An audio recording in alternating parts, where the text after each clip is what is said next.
السلام عليكم، مساء الخير خوالي فلاحين. معكم زمال حسام من صحراء النعمة ميشاو، شركة كونسيدار في حقول دوار الشمس.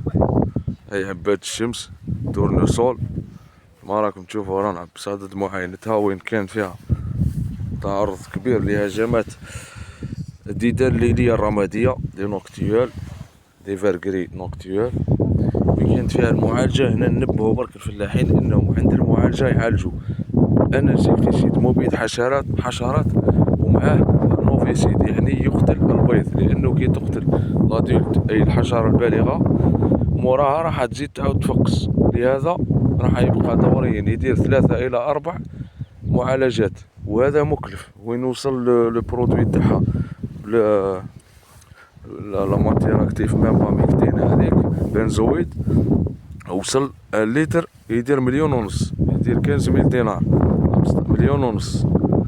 عندنا ايضا نتفاداو ونعالجو وقائيا ضد سكليروتينيا، وين هي فطر يقيسلنا هذو تاع يقيسلنا الزهرة، ويبدا من هنا وين يوقع لها شغل تعفن.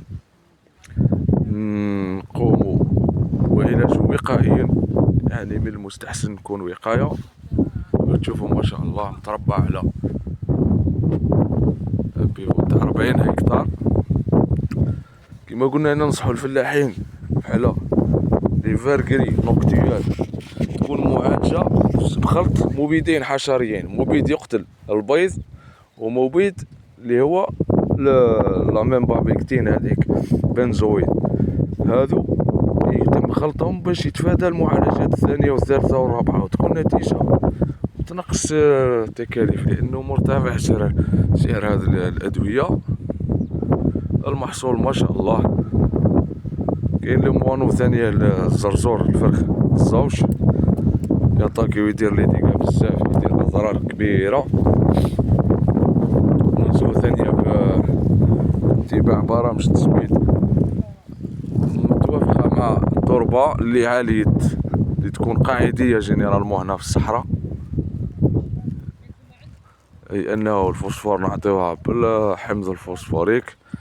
كاين يكون تركيزو 85%، كاين رش حمض النيتريك هو الازوت، والبوتاسيوم نحاولو نستعملو ليجال نتفاداو ويكون الاستعمال تاعهم، ودائما نيفيتيو باش نستعملو الاحماض مع بعضها. هذه هي، ونحييكم. السلام عليكم.